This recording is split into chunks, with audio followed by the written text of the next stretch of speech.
Contemplar l'Evangeli d'avui. Dia litúrgic, segon diumenge de durant l'any. Text de l'Evangeli segons Sant Joan. En aquell temps, Joan veu venir Jesús cap a ell i diu: «Mireu l'anyell de Déu, el qui lleva el pecat del món. Aquest és aquell de qui jo deia: després de mi ve un home que ha passat al davant meu, perquè era primer que jo. I jo no el coneixia, però perquè fos manifestat a Israel, per això he vingut a batejar amb aigua». I Joan testimonià dient: «He vist l'Esperit que baixava com un colom del cel i es posà damunt ell.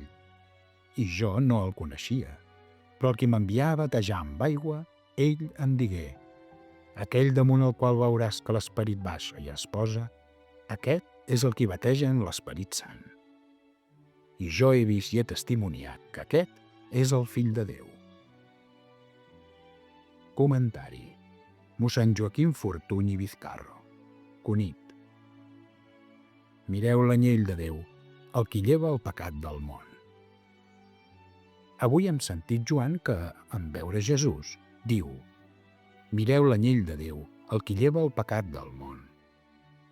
Què deuríem pensar tota aquella gent? I què entenem nosaltres? A la celebració de l'Eucaristia tots resem: «Anyell de Déu que lleveu el pecat del món, tingueu pietat de nosaltres, doneu-nos la pau». I el sacerdot invita els fidels a la comunió tot dient: «Mireu l'anyell de Déu, mireu el qui lleva el pecat del món».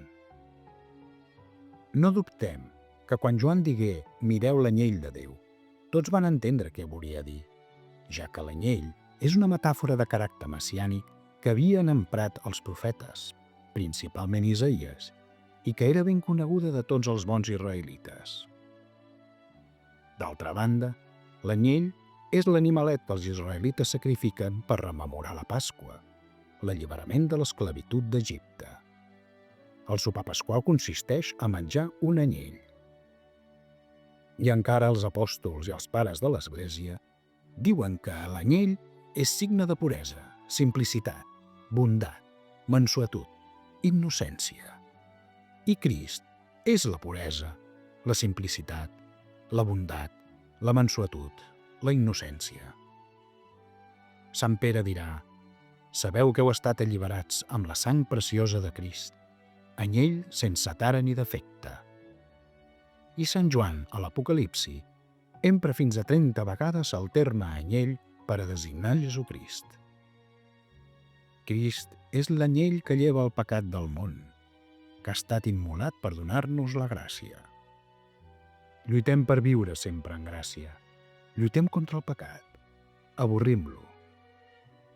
La formosor de l'ànima en gràcia és tan gran que cap tresor se li pot comparar. Ens fa agradables a Déu i dignes de ser estimats. Per això, a la glòria de la missa, es parla de la pau que és pròpia dels homes que estima el Senyor, dels que estan en gràcia. Sant Joan Pau II ens urgeix a viure en la gràcia que l'anyell ens ha guanyat tot dient: comprometeu-vos a viure en gràcia. Jesús ha nascut a Betlem precisament per això. Viure en gràcia és la dignitat suprema, és l'alegria inefable, és garantia de la pau, és un ideal meravellós.